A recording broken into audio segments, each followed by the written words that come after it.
Most of you know one text, I'm sure, in some way. One text is to bring all political stakeholders together, but we are not just limiting to all political stakeholders. We are also inviting journalists, academics, and also trade unions, as trying to broad base the discussion as possible. Today's purpose is to have an honest, a candid discussion about the budget. Why I say it's candid is because it's one thing to take a political stance because their political parties are represented here, and then there is another larger challenge which is national interests, which may not be the same thing. So in the spirit of recognizing and valuing this diversity, I welcome you all again. When you look at the budget debate, many sides to it, which will emerge here as well. But its interest to the One Text initiative is, as we try to bring all stakeholders together, the budget that one group wants is not the budget that another group wants. The emphasis that needs to be on one side, on one thing or one policy, is not the policy that some other group wants, like have an interest in. And these are not just rich and the poor, as we talk about economics, but it also diverse in terms of regionality, like which region you are from, or which ethnicity one belongs to, because we cannot separate. There's a lot of talk, we should separate politics from economics, but it's not possible. At One Text, we keep the political economy together. As we get informed here, and also we try to bring these ideas together to enrich what can be a policy dialogue going forward. And to help us with the brainstorming session, I like to welcome Professor Priyanka Dunusinghe. Is again a very senior, renowned economist at Colombo University. Professor Dunusinghe has been talking about the economy from a very pragmatic perspective for a long time. So what I will do, broadly looking into key areas of focus. So straight away, if we get in, the first number one is that we can see in the budget the traditional approach that we have seen during the last 2 decades. That is, you have a micro strategy and you have a macro strategy. Macro strategy basically move ahead with reforms and investment programs and other programs basically targeting higher growth rate, so following the neoclassical or basically liberal policies, whereas the micro approach basically look into various vulnerable groups, maybe the poor, women, children, and the other various other segments who are at a disadvantage at the moment, at present, and who will be at a disadvantage once certain reforms and certain programs are carried out. So this strategy, one with the micro approach looking after various vulnerable groups, and the macro level moving ahead with the liberal policies, I think very much you could trace back maybe somewhere starting from mid-2000 or somewhere 2005, 2006. So the same elements we can see in this case as well. And the second, this budget, as the President mentioned, based on some fundamental principles. I think among those, 3 are very important. First one is that they believe demand, supply, market principle, competitive markets, and setting, accordingly the pricing. This reflect the continuity of the policies of the previous regime, so that technically they have basically with open and free markets. That is the number one. Number 2 is that I think this is very important, that they believe in, regulating the markets. But I do not know to what extent they will regulate. But as we all know, markets failures are very common in developing countries. From one side, consumers are exploited. On the other side, big players in the economy prevent small producing units to engage in production, distribution, and other activities. Thereby, SME sector is get cornered. So the apparently government hinted in introducing some institutional mechanisms in protecting consumers and promoting competition policies where the SMEs are get protected. So that is the second, I think, important principles. Third, government emphasized the need for redistribution, but some of the proposals in the budget contradict that position. For example, while saying that 47% of the national wealth, basically owned by, say, top 20%, still government go ahead and abolish the property tax or the wealth tax. So that itself, within the budget itself, the government contradict. But as a principle, basically government say that government wants to share, make sure that the fruits of the development basically shared with the people, and also get people to engage in the development process. So in that respect, I think in particular this regulating markets and moving ahead with the market economy reflect a kind of a model that I think some other political parties mention, like the German model, if implemented, like a social market economy type a model.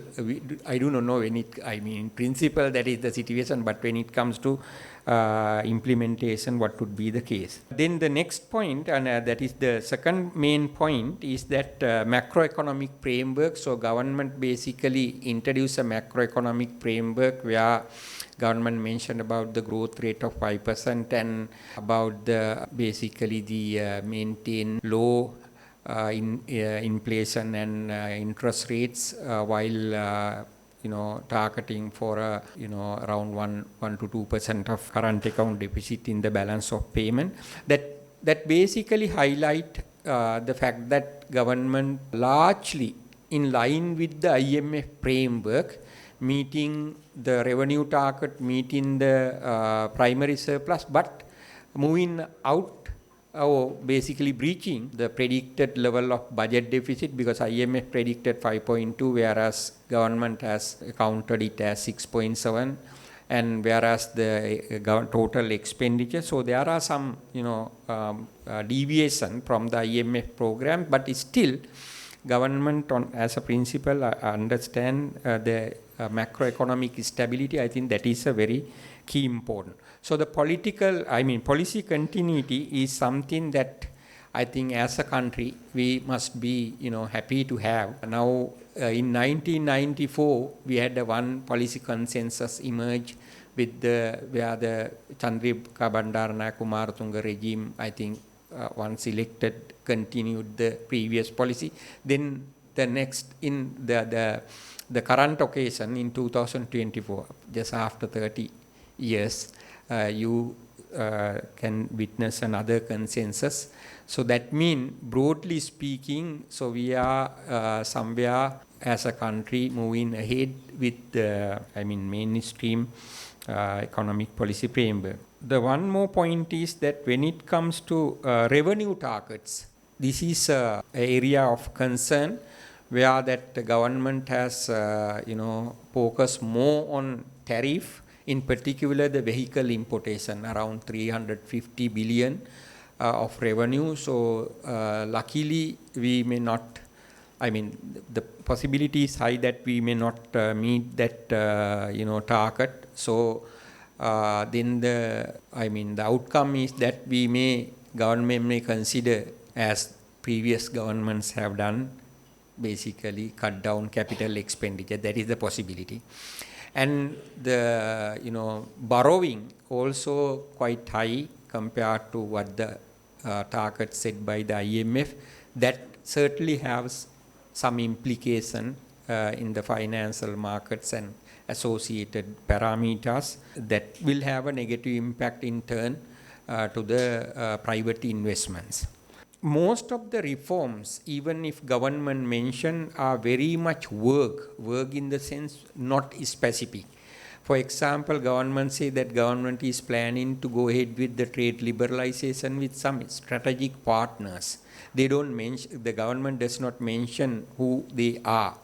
They briefly mention about the Asian, East Asian countries and under the Asian and so on and so forth, but it is not clear. Same is, applicable when it comes to development of oil tank in Trinco. So most of the reforms are not specific, and even the public sector government say a committee has been appointed to look into that, to abolish some and replace some and restructure some, so on and so forth.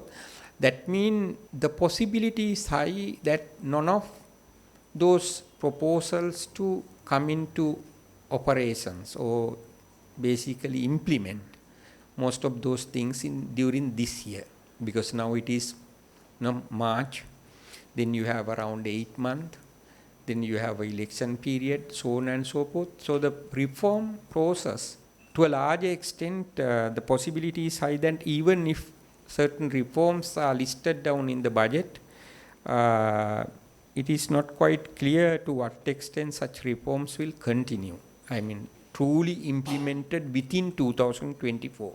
When it comes to the budget, many thought that this budget will be based on a development plan for a 5-year, at least for a 5-year development plan. That is, cornerstone of leftist parties, where such governments believe in development planning. So we expected the government to basically come up with the 5-year, at least, if not the development planning, at least a policy framework, long-term policy framework within which the budget is prepared, but that is lacking. I think that is a key limitation of the budget. The reason is that if you look around, even in the South Asian countries, but even if you look at the Thailand, they are moving ahead with the plan of until 2038. Indonesia moving ahead with the plan of golden Indonesia up to 2045. Even Vietnam moving ahead with the plan for 2035. Even the Bangladesh, I think, after this collapse or after the crisis, it turned out to be other way around. But what you could see in recent years, most of the developing countries, they tend to move ahead with the development planning. They have at least a development policy framework with national development plans and goals. So that is lacking. So I think that is a key limitation. It is a positive sign that government decide to continue with the previous policy regime. Now, when something is implemented by the people who do not believe in certain principles, whether they can, implement it successfully. If you don't believe in, really if you don't believe market principles and open market, pre-market, but you are getting to a post-marriage, so whether you will be able to, achieve the same success or the intended target. So that is something that we are yet to see. We will be able to see to what extent they can carry out the reforms in their true spirit. That is what we need to see. Why? Things are not specific, mean things will not be able to carry out within a very short period, because there are a lot of things need to be clarified, and you must basically get a team of professionals who could basically move ahead with such reforms. Even if reforms are listed down, the possibility is high that reform process get it slow down, I think. Professor Dunusingha mentioned about the macro and the micro sides and how they always not really go together, some perhaps, but there are other sides to that. What's the perspective from the north of the budget? And what is the perspective of the budget from the employees, workers' perspective. It's not necessarily a micro or a macro problem. It's also the problem of how we perceive it and how the sentiment problem. I mean, the concerns that we have, some of the issues that my colleagues from the Northeast have been raising is that, and this is something that we've been saying consistently since about the end of the war, is that whether the people of the Northeast can be placed on par with the rest of the country. I mean, whether there should not be some sort of policy level decision to look at the Northeast as a war-affected area and primarily, initially try and ensure that the very vulnerable economies of the local population is protected and allowed to some extent grow. And then thereafter open it up completely.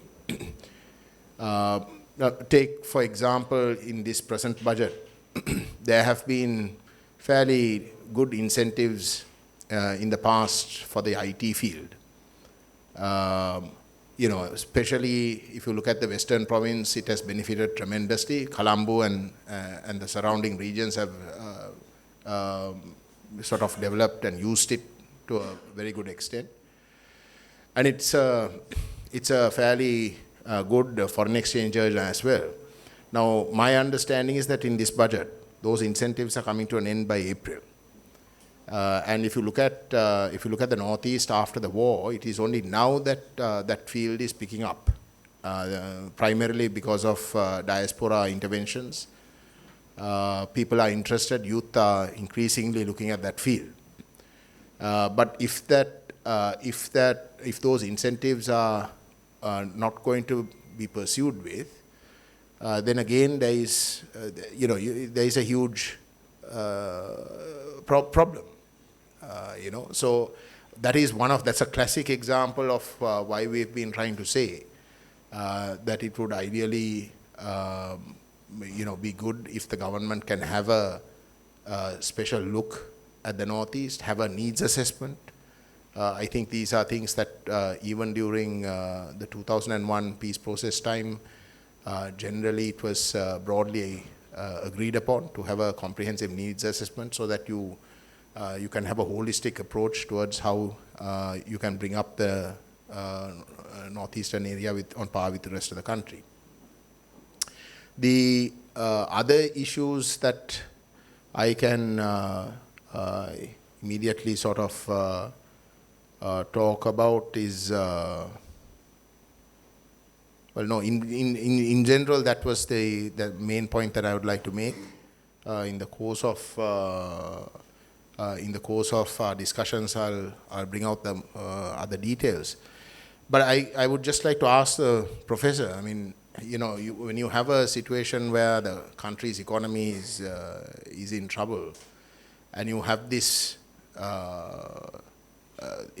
request where you feel, certainly the people from those areas feel more vulnerable than in the rest of the country. Whether such a request, whether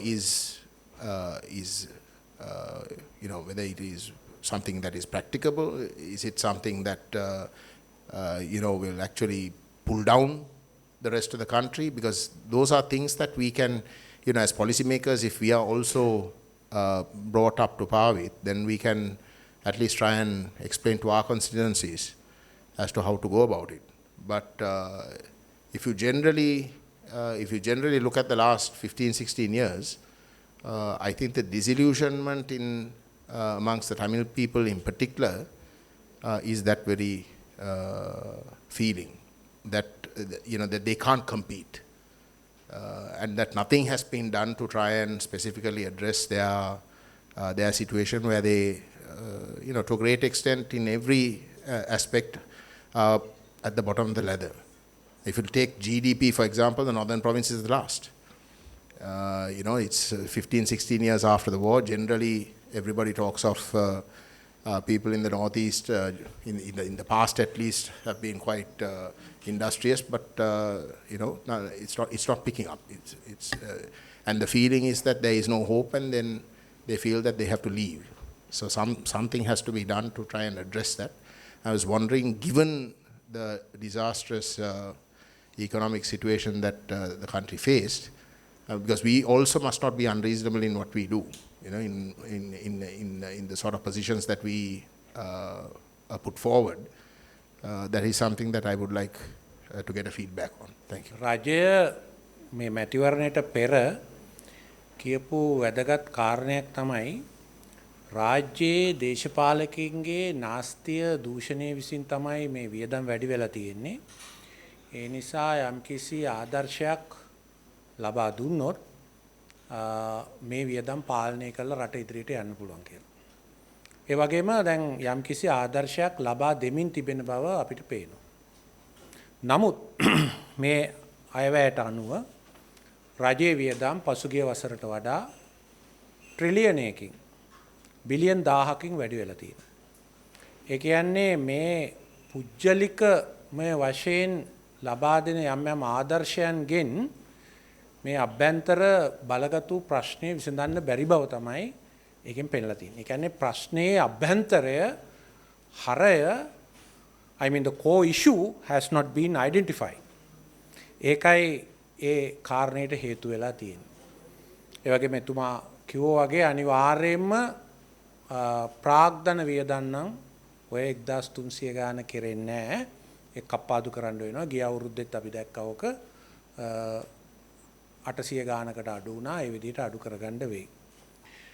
ඒ වගේම මේ රාජ්‍යාංශය කාර්යක්ෂම කර ගැනීම සඳහා සහ ආර්ථිකය ඉදිරියට ගෙන යාම සඳහා මම දකින වැදගත් යෝජනා දෙකක් ඉදිරිපත් කරලා තියෙනවා. මෙතන චරිත හේරත් මහත්තයාත් ඉන්නවා. අපි කෝප් එකේ යෝජනාවක් ගෙනාවා මීට අවුරුදු 2කට කලින්. ඒක පස්සේ මම ක්‍රමසා විධිකාරක සභාවේ විධිමත්ව ගෙනාවා. මේ රාජ්‍යාංශයේ තියෙන රාජ්‍ය ආයතන ප්‍රමාණය අඩු කරගන්නත් මේ රාජ්‍ය සේවක ප්‍රමාණය කළමනාකරණය කරගන්න. ඒ සඳහා අපි යෝජනා කළා රාජ්‍ය ආයතන 1200 යම්කිසි කළමනාකරණ විගණනයකට ගන්න කියලා. Management audit. එම ක්‍රියාවලිය හරහා අඳුන ගන්න කියලා වසා දැමිය හැකි ආයතන. මොකද මම දන්නවා 40 ගාණක් තියෙනවා නේම් බෝඩ් ඉන්ස්ටිටියුෂන්ස්. කෙලින්ම වහලා දාන්න පුළුවන් නිකන් අමාත්‍යාංශ වලට ගැට ගහලා තියෙන්නේ. තව ආයතන ප්‍රමාණයක් තියෙනවා එකම කාරණේ සඳහා තියෙන්නේ ඒවා එකට එකතු කරන්න පුළුවන්. අපි නිතර කියපු එකක් තමයි පොල් සංවර්ධනය, පොල් අර්බුදයක්. නමුත් ආයතන 3ක් තියෙනවා. ඒක එකතු කරන්න පුළුවන්. ඇමල්ගමේට් කරන්න පුළුවන්. තව ආයතන ප්‍රමාණයක් තියෙනවා. ඒවා අපිට ප්‍රතිව්‍යුහගතකරණය කළ යුතුමයි. ඒවා තමයි ලංකා විදුලි බල මණ්ඩලය වගේ ඒවා. තව ආයතන ප්‍රමාණයක් තියෙනවා රාජ්‍ය පුජ්‍යලික අනුග්‍රාහකත්වයෙන් ගෙන යන්න ඕනේ ඒවා. විශේෂයෙන්ම රාජ්‍යාංශයේ ඩිජිටල් කරන වැඩසටහන්. ඒක රාජ්‍යාංශයට කරන්න බෑ.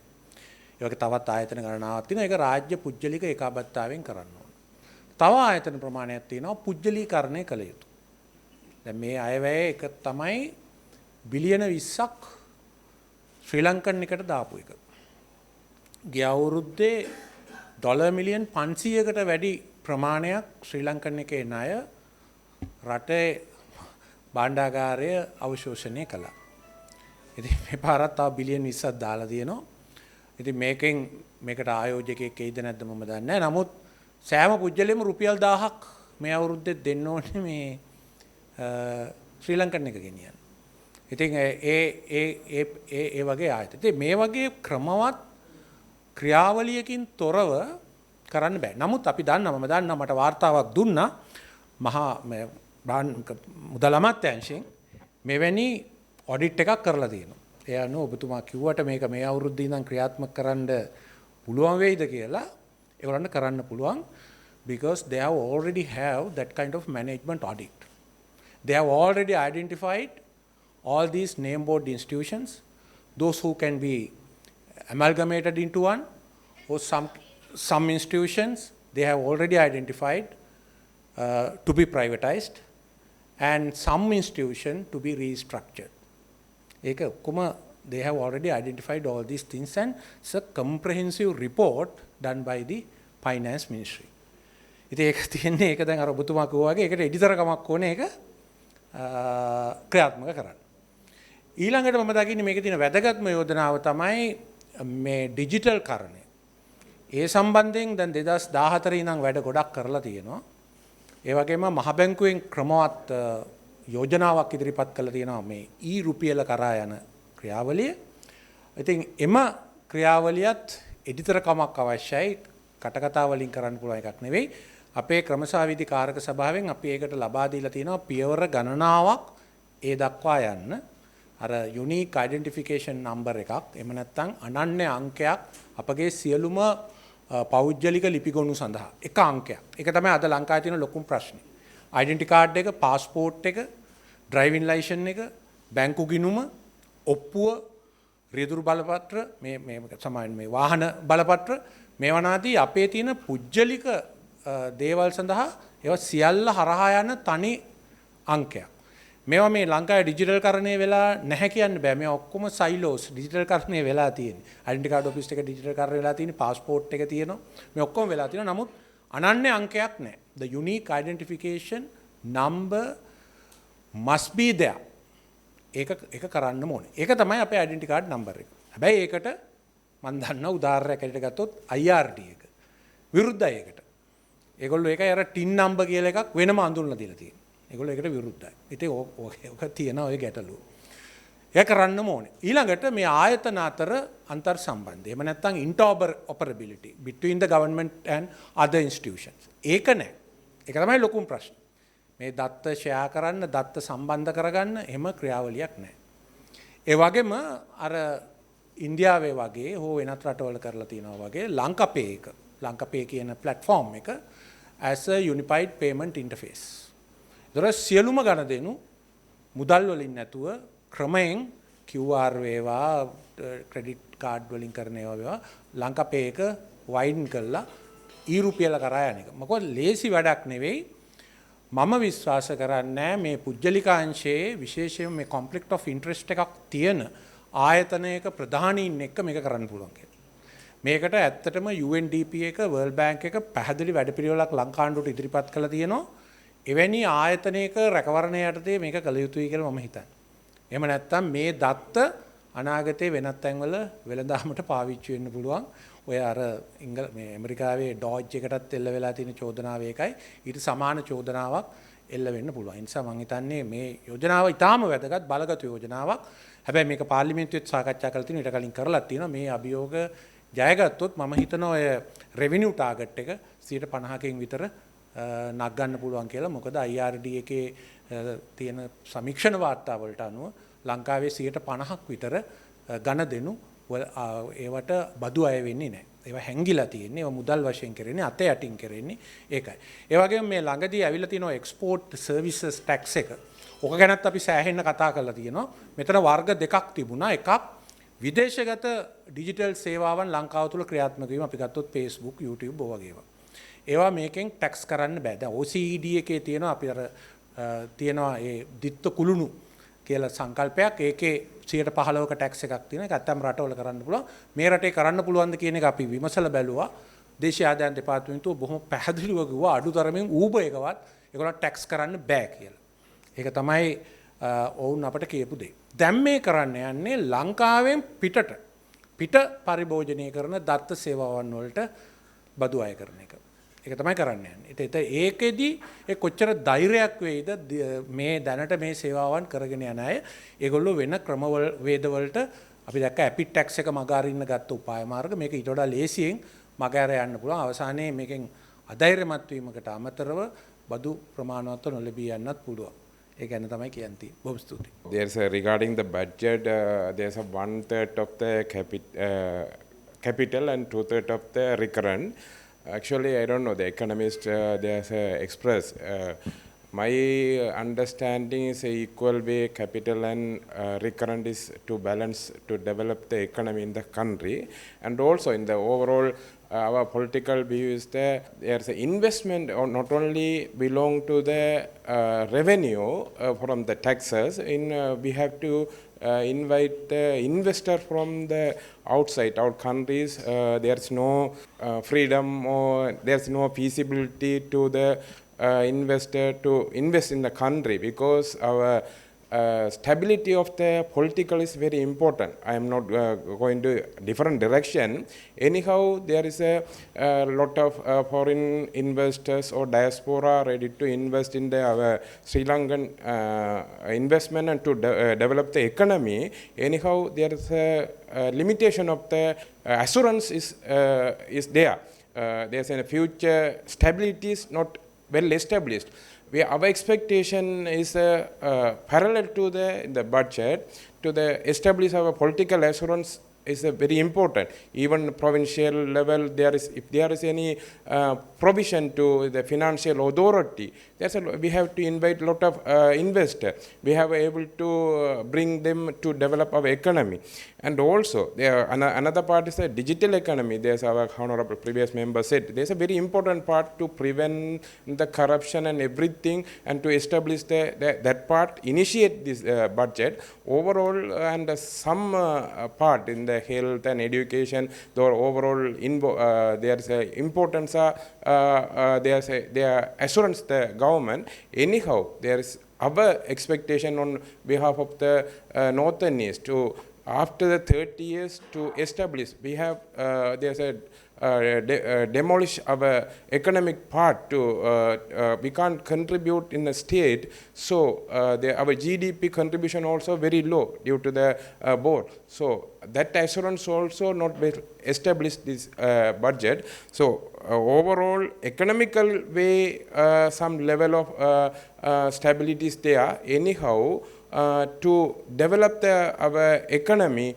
in the country in the future way, not established in the budget, because main reason is to the assurance of the future investment in the budget is not clearly understand. That is our to express our way. Thank you. உங்களோட நடத்தின ஆட்களில் நாம் ப்ரோசென்ட் வரையில் ஆனால் இந்த கூடுதலான ஆட்கள் அல்லது குறைஞ்ச ஆட்களுக்காவது கிளியராக விளங்கக்கூடிய தன்மை இருக்கையில். ஆனால் உண்டு இந்த பட்ஜெட் சம்பந்தமான ஒரு உரையும் அதில் சம்பந்தப்பட்டதும் அது தோன்றுகிறீர்கள் எங்களுக்கும் அது ஓரளவுக்கு விளங்குது.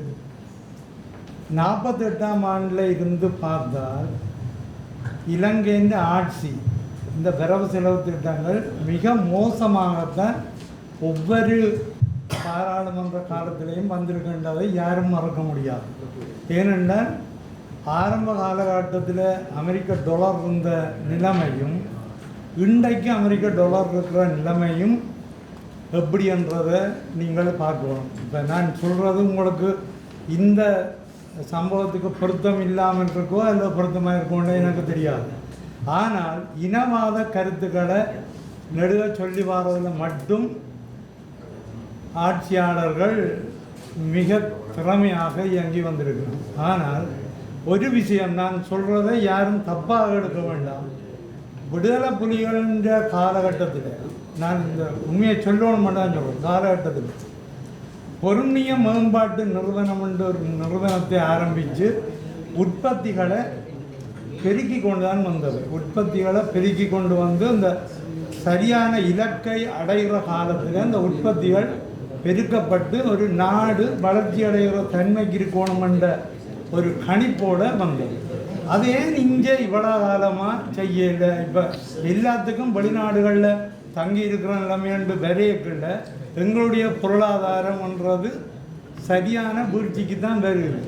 இன்றைக்கு ஒவ்வொரு வரவு செலவு திட்டத்திலையும் துண்டு விடும் தொகை என்று சொல்லி ஒரு தொகையை போட்டு, ஆனால் அந்த வரவு செலவு திட்டத்தில் சில வேலைகளை முடிக்காமல் திரும்ப பணம் வந்துட்டுன்னு சொல்லி இப்படித்தான் நடக்குதே ஒழிய, ஆனால் ஒன்றும் சீராக இல்லை. வடக்கு கிழக்கண்ட ஒரு பாகுபாடு நெடுக பார்த்து கொண்டிருக்கிற ஒரு தன்மை தான் கூடுதலாக இருக்குது ஆட்சியாளர்கள்ட்ட. இப்போ உங்களுக்கு தெரியும், விடுதலை புலிகளை பயங்கரவாதிகள் என்றோ அல்ல தீவிரவாதிகள் என்றோ ஒவ்வொரு பேரை சொல்லி அழைக்கலாம். ஜேவிபியும் முந்தி அப்படித்தான் நீங்கள் அழைச்சார். அப்போ அதனால் இன்றைக்கு மக்கள் யாரை விரும்பி இருக்கு? ஜேவிபி என்று நீங்கள் ஏற்கனவே பயங்கரவாதிகள் என்று சொல்லப்பட்ட ஆட்களை தான் விரும்பி இருக்கு. அப்போ விடுதலை புலிகளும் பயங்கரவாதிகள் அல்ல. தமிழ் மக்களுக்காக நின்று போராடினவர். அந்த வகையில் எல்லாரையும் ஏற்று, இந்த மக்களை ஏற்று, பாகுபாடு இல்லாமல், இனப்பாகுபாடு இல்லாமல் சந்தோஷமாக நடத்தக்கூடிய ஒரு நிலைக்கு தான் வரணும் நாடு. ஆனால் அந்த சந்தோஷமான நிலைக்கு நீங்கள் கொண்டு வர மட்டும் கடைசி வரையும் இந்த நாடு மிக செழிப்பாக வருமென்றது இல்லை என்று தான் நான் சொல்லுவேன். நான் இது கணக்க சொல்ல கிடக்கு, இது பிறகு இனவாத கருத்துக்கள் சொன்னதாக வரும். எங்களுக்கு அப்படி நோக்கம் இல்லை. ஆனால் இதிலிருந்து கேட்டுக்கொண்டு கேட்கல, இப்போதே வரவு செலவு திட்டம் இப்போ எப்படி வந்தது, என்ன மாதிரி, இதில் பிழையோ சரியோன்ற கருத்துக்கள் சொல்லிக்கொண்டு இருக்கிறத பார்க்க 48ஆம் ஆண்டுலேருந்து சரியாக தான் வந்தது, இப்போ தான் ஏதோ பிழையாக வந்த மாதிரி நினைக்கிறீங்களோன்றதுக்காக தான் நான் ஒரு சில கருத்தையாவது என்னுடைய விருப்பத்துக்கு ஏற்ப சொல்லணுமென்றதான் இப்போ இங்கே சொல்லியிருக்கிறத தவிர இதை வேறு ஒன்றும் இல்லை. முதல் எல்லாரையும், இந்த நாட்டில் உள்ள மக்கள் எல்லாரையும் அரவணைச்சு கொண்டு போகிறதுக்குரிய மாதிரியான நிலப்பாட்டை எல்லாரும் எடுக்கணும் என்ற கேட்டு முடிக்கும். එයාගේ පළවෙනි අදහස තිබුණා ඉස්සරහා තිබුණේ ඇමරිකන් ඩොලර්ස් රේට් එකයි දැන් වර්තමානයේ තියෙන ඇමරිකන් ඩොලර්ස් රේට් එකයි බලනකොට අපේ ආර්ථික තත්ත්වය කොහොමද තියෙන්නේ කියලා ඉදා පැහැදිලිවම අපිට දැනගන්න පුළුවන් කියලා තත්ත්වය. දෙවෙනි එක 1948 ඉඳන් බලනකොට හැම ආණ්ඩුවම අයවැය ඉදිරිපත් කරනවා, ඒ ගැන විවේචන කරනවා, ඒ ගැන කියන්නේ රිසර්ච් කරනවා, ඒ ගැන ඩිස්කස් කරනවා. හැබැයි වෙච්ච දේ මුකුත් නැහැ කියලා කියනවා.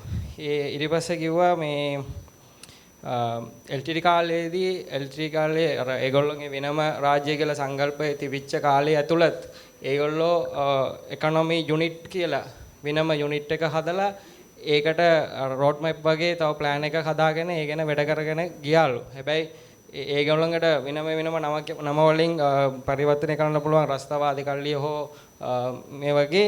හැබැයි JVP එකක් කලින් ආණ්ඩුවේ නැත්තම් ප්‍රධාන පෙළේ ඉන්නේ දේශපාලන කට්ටිය JVPත් කිව්වේ රස්තාවාද කල්ලියක් විදියට. හැබැයි ඒගොල්ලෝ දැන් අලුතෙන් ඉදිරිපත් කරලා තියෙනවා මේ අයවැය එකක්.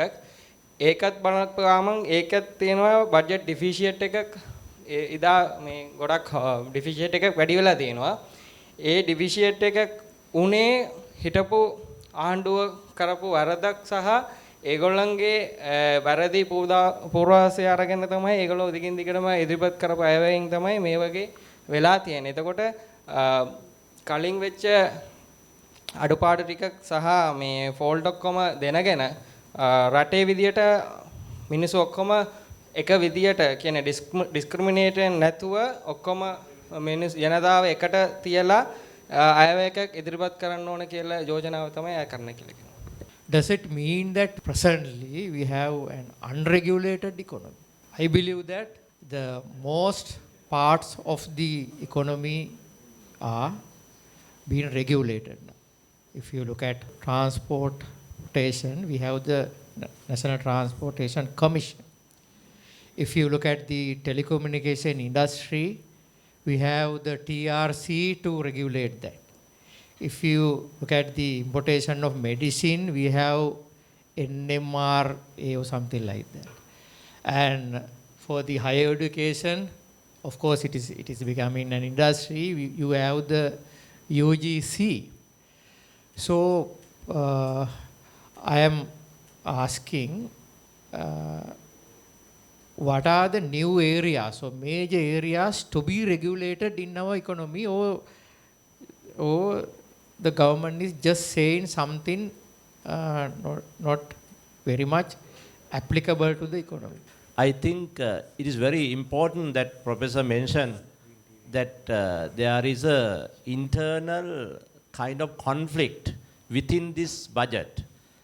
Macro and micro differences is there. It's very, very important observation that Professor Dunusinghe made. And the second point relates with what Mr. Paranavitarna asks. The question, budget itself laid out 3 basic principles. One is that they clearly mentioned that they are going ahead with market mechanism, number 1. Number 2, President said that they are into develop the regulation mechanism of the government. That is what Professor also mentioned. Then there is a third part of the basic principles of the budget, which gives the idea that the government will play a role in the market. So there are three things. And this, I don't know whether this budget can be categorized as a social market economy or liberal market economy, whatever. I can't understand. Since these all things coming into one main basket. In one point, they are saying that they are for the market mechanism. Then the second point, the president said that, no, we are going to regulate it. Then the third point, he said, we are also going to play a role. Then these mix hybrid type of engagement, policy engagement in this budget. That is number two, which I think Professor Dunusing has also made that observation. The third point I would like to just to bring into this discussion is this government's engagement in SOE reformation. This is a hell lot of soup. I cannot understand the logic behind they are putting 20 billion rupees to Sri Lankan Airlines debt. Now there are MPs here. I rather would like them to take this one is very serious, because in Sri Lankan Airlines there were 4 COPE committee reports, one under D.U. Gunasekara, another one under who's that JVP man, Sunil Handunetti, another one under Vijayadasa Rajapaksa, then mine one. There were 4 different kind of reports on this institute, Sri Lankan Airline. You can't just get the debt into government's hand and to run this damn airline. Now there are 3 main things that we need to look at when you are running an airline.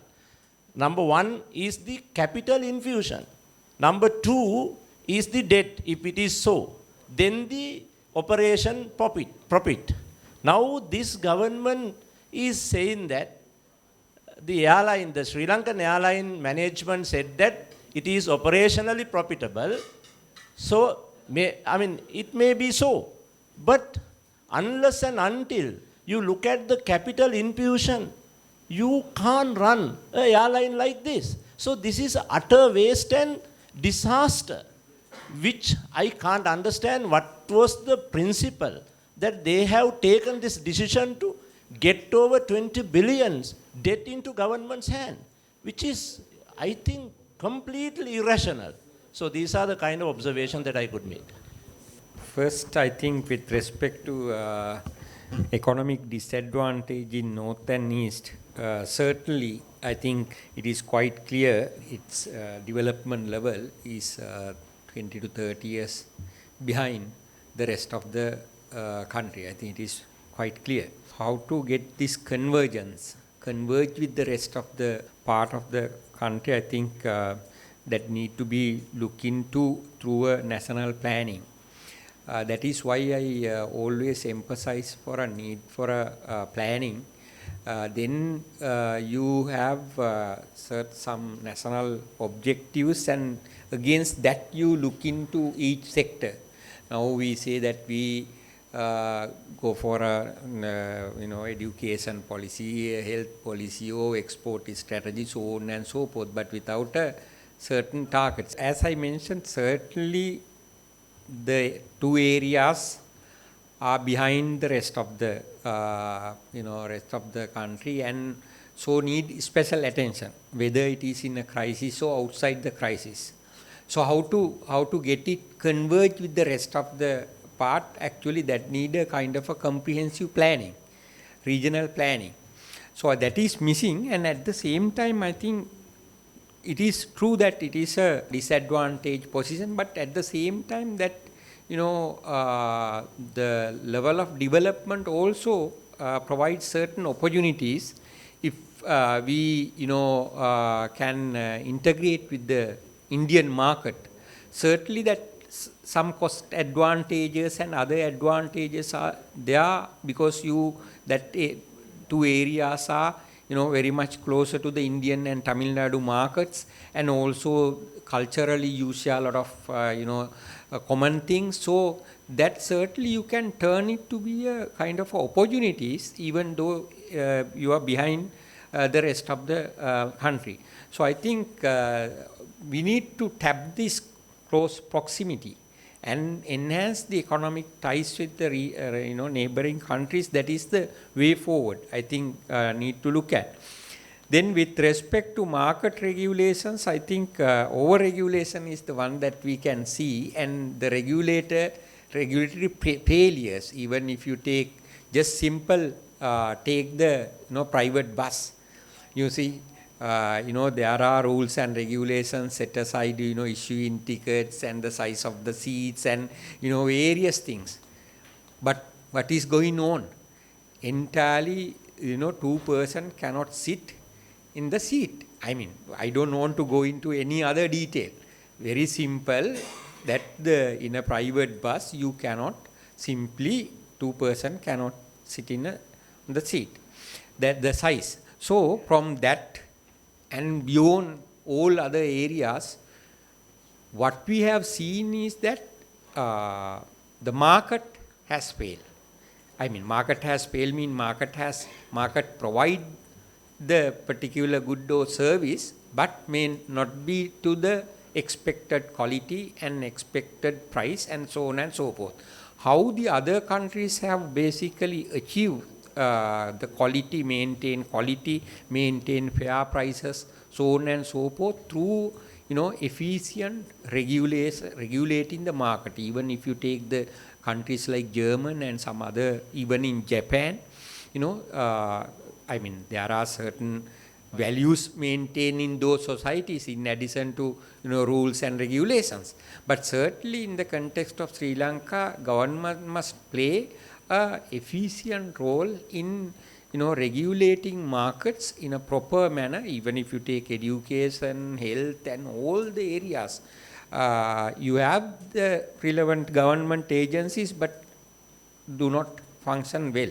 So I think we need to think about a kind of a market model where the market or the market mechanism or the price mechanism play a key role, while government taking an active role, not to certainly to produce things or distribute things, but to in an efficient manner uphold the principles. I mean, as a role of a judge, where you basically be the judge of the game, rather than entering actively into certain areas. Then you mess up things again, because neither the government or the government or the market is successful in that case. I think it is good to discuss what to do with the Air Lanka then, if you don't have a buyer, and if nobody wants to put money on that. So how we are going to, are we going to discontinue it, or what we are going to do? Because when behind the state-owned enterprises, we need to critically look at those institutions who are not set up in order to make profit. Behind those, market failures may be the reasons, maybe the development objective may be the behind, or strategic objective may be the behind. So against such objectives, we need to decide whether we are going ahead or whether we continue with them or not. But certainly, those should not make losses. I mean, I agree with that fully. But we need to, in addition to other factors, we need to look at the development objectives, strategic objectives, and the market failures, while making sure that such entities are not making not making losses. Thank you. We have come to this situation because we have a huge financial problem. So we have entered into agreement with the IMF.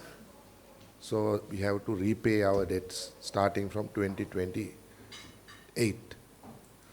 So can you tell us exactly this government policy or this budget itself shows us whether we are going into the correct, way, or do they are not showing us any way out for the coming 2028 debt restructuring program. ඇත්තටම අපි හැමෝම දන්නවා අපි අරගලයෙන් පස්සේ අපි ගොඩාක් බලාපොරොත්තු තියාගෙන හිටියා සිස්ටම් චේන්ජ් එකක් ගැන. අපේ අදහස තිබුණේ සිස්ටම් චේන්ජ් එකක් අවශ්‍යයි කියලානේ.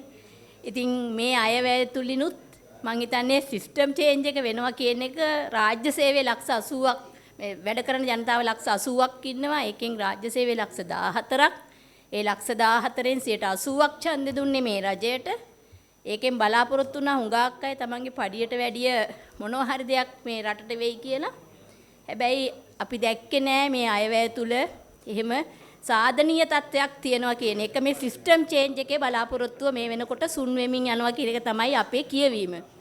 ඒ වගේම මං කිව්වා වගේ මේ රටේ වැඩ කරන ජනතාව ලක්ෂ 80ක් ඉන්නවා. ඒ කියන්නේ රටේ ජනතාවගෙන් 3න් 1ක්. එතකොට මේ රටේ ජනතාවගෙන් 3න් 1ක් රවට්ටපු අයවැයක් විදිහට තමයි අපි දකින්නේ මේක. පෞද්ගලික අංශය, අර්ධ රාජ්‍ය අංශය සහ රාජ්‍ය අංශය ගත්තාම ගොඩාක් ඉන්නේ පහළ වැටුප් මට්ටම් වල ජීවත් වෙන සමාජ පසුබිමක ඉන්න පුද්ගලයෝ. එතකොට ඒ අයට මොකක්ද තියෙන මේ වැඩිවීම සහ ඒගොල්ලන්ගේ දරිද්‍රතාවයට එහෙම නැත්නම් තියෙන මේ ජීවන අරගලයට ලැබිච්ච උත්තරේ මොකක්ද කියන එක අපි තාමත් මේ අයවැය ඇතුලේ දකින්න හොයනවා. අපි දන්නේ අයවැය තුන්වෙනි වර කියවීමෙන් පස්සේ අපිට ලැබෙන පිළිතුර චක්‍රලේඛ වලින් මොනවද එන්නේ කියන එක අපි තාමත් බලාගෙන ඉන්නවා. අපිට තාමත් ඒක අවබෝධයක් නැහැ. අපි හිතනවා ඒ ඇතුලේ අපි මවපු සිහින මොනවත් නැහැ. බොහොම අඳුරු සෙවණැලි තමයි තියෙන්නේ කියන එක තමයි අපිට මේ වෙනකොට දකින්න ලැබෙන්නේ, අහන්න ලැබෙන්නේ. ඉතින් ඒ වගේම තමයි අපි බලාපොරොත්තු වුණා අඩුම තරමින් මේ සමස්ත වැඩ කරන පිරිසට අඩුගානේ ප්‍රතිපත්තිමය කාරණාවක්වත් මේ රටට ඉදිරියට යන්න මේ මිනිසුන්ට ශක්තියක් වෙන්න මොන හරි ප්‍රතිපත්තිමය කාරණා හරි ඇතුල් වෙයි කියලා. තාමත් අපේ රටේ සෞඛ්‍ය ප්‍රතිපත්තියක් නැහැ. ඊළඟට වැටුප් ප්‍රතිපත්තියක් අපේ රටේ තාම නැහැ. ලොකු මිනිහට ලොකු හැන්දෙන් බෙදනවා, පුංචි මිනිහට තාම තියෙන්නේ අර කන් හැන්දක් වගේ හැන්දක්.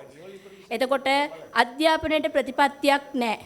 වැටුප් කොමිසමක් මේ රටේ තාම ස්ථාපිත වෙලා සැරෙන් සැරේට තියෙනවා. එක එක ආණ්ඩු වෙනකොට ඒව ඇති කරනවා, ඒව නැති කරනවා.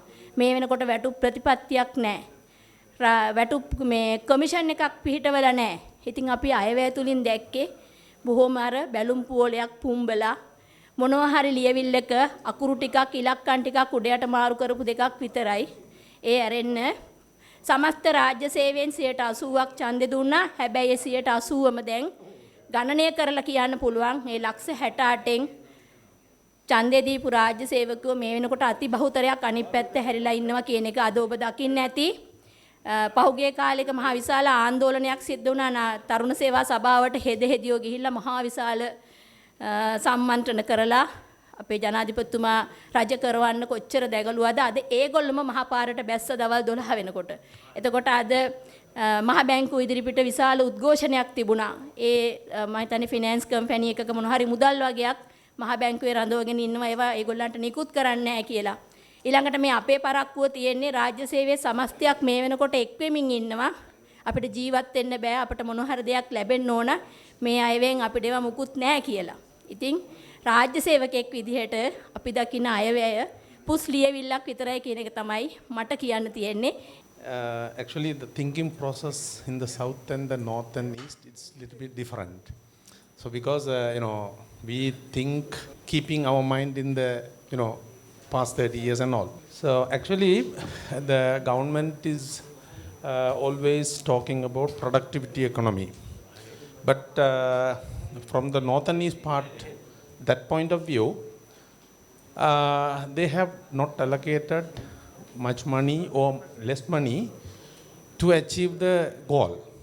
For example, the north, it's agriculture and animal husbandry is the main income in the north. I mean, in the Banni area especially, where I am representing. Hundreds of irrigation tanks are not renovated for more than 30 years because of the war. we can't blame. But now we are talking about productivity economy. But in this budget, they have not allocated money to at least to renovate these irrigation tanks. So how can you expect the production from the north and east? Maybe I don't know actually about the south. That is one thing. And also, there are a lot of talks about digital economy. And they have allocated a huge amount of money to the health sector. But there is no way out to reduce the expenditure. For example, we say free health, free education. I don't think it is not free. It is from our taxpayers' money. It is not free health. So the system what we have, and for which they have not taken any action. For example, I am going to Jaffna Hospital to take a CT scan. Next day I come to Vaunia Hospital and repeat the same. There is no mechanism to share at least the expensive investigations. So nobody is taken care of that. So within 2-3 days, you are taking 2 CTs, so for which you are paying a lot of money. So there is no way forward or way out. They have actually mentioned, maybe it is too early to blame them, but there should be. And also, what we face in the north and east, especially in the north, there is no arrangement for marketing. That is a major issue for the village and medium and small scale industries. It is the main issue. There are a lot of products in the village level, in the medium and the small scale people are producing, but there is no arrangement, or there is no,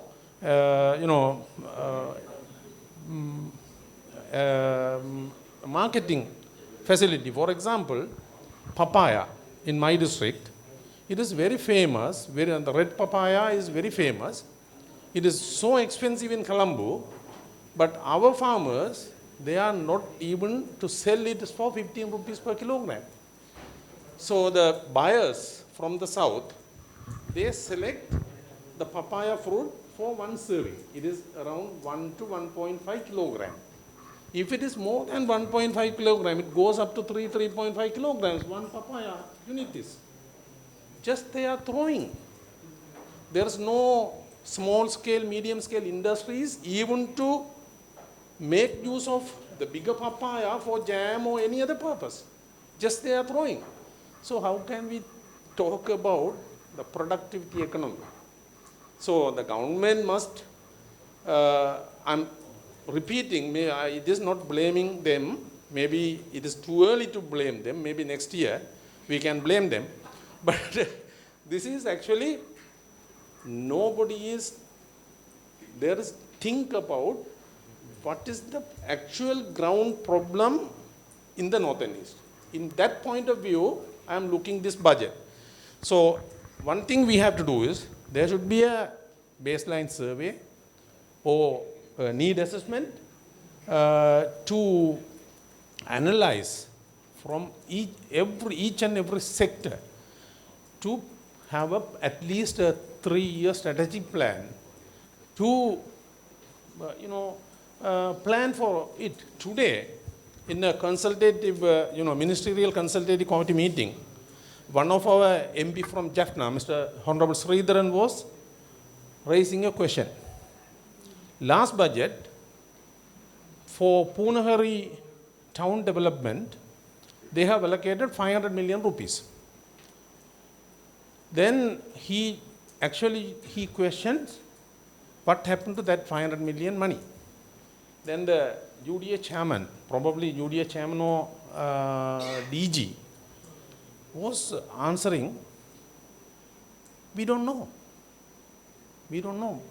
Because the reason he says, there was no plan, they have allocated money. This is okay, we are blaming for everything the previous regimes. There is a reason also. the members who participated here also, they planned for the country earlier. Now they are questioning the current regime. So they are part and parcel of this problem, the economic issue in the country. And then the minister today, the chairperson was in the Ministerial Consultative Committee telling, again, a big money is allocated through the Ministry of Water Supply and Drainage Board.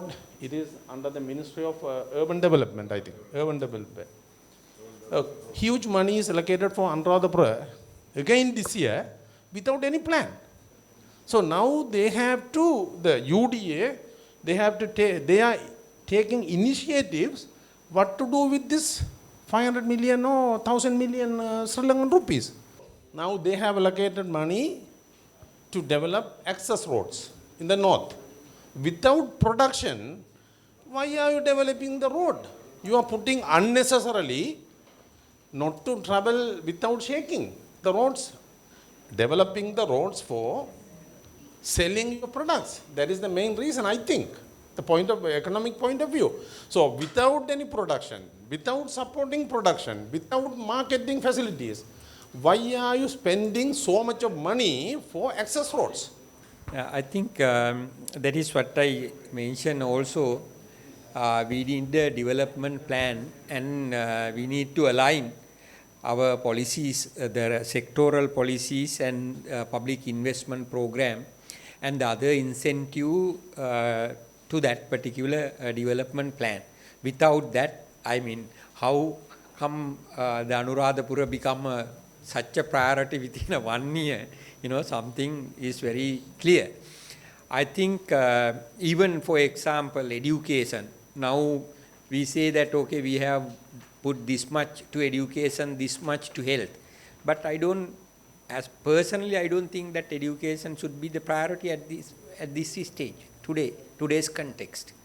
Today's context, I think we should have looked at some other areas for priority that could enhance growth within the short period, because education means that you fund the production activities in Western countries and some other parts where that those who get education quickly move out. Anyway, so the biggest challenge, as far as I could say, when it comes to repaying debts, I think come from two things. First thing is, I think government need to look at this, because migration, labor migration, skill migration in particular, how to tackle this situation, we need to seriously look at, not just for Sri Lanka, but other developing countries also face this problem in a big way.